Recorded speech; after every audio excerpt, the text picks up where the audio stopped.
నిజం నిష్ఠూరంగానే ఉంటుంది, అబద్ధం మాత్రం అందంగా ఉంటుంది. పవన్ కళ్యాణ్ గారు గుర్తుపెట్టుకోవాల్సింది అదే. ఒకప్పుడు ఆయనకి మీడియాకి శత్రువు ఆయన. ఎందుకని?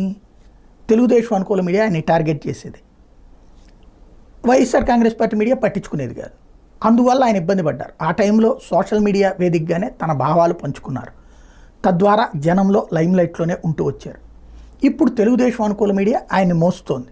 కానీ ప్రజలకి ఆయన ఉపన్యాసం కానీ లేకపోతే ఆయన చెప్తున్నటువంటి దాంట్లోని వాస్తవం ఎంత, అసలు ఆయనకున్న అవగాహన ఎంత, ప్రజలని కన్విన్స్ చేయాలి అంటే నిన్నటి కేసీఆర్ని చూడాలి. 4 గంటల పాటు ప్రశాంతంగా కూర్చుని అన్నిటికీ సమాధానాలు చెప్తా TV9లో సమాధానం చెప్పారు. ఆయన చూసి నేర్చుకోవాలి. పవన్ కళ్యాణ్ గారు చాలా అవసరం. ఎందుకంటే చంద్రబాబు మీద నమ్మకం ఉంటే పవన్ కళ్యాణ్ ఆయన పిలుచుకోవాల్సిన అవసరం లేదుగా. లేదా భారతీయ జనతా పార్టీని గెలిపించాలనుకుంటే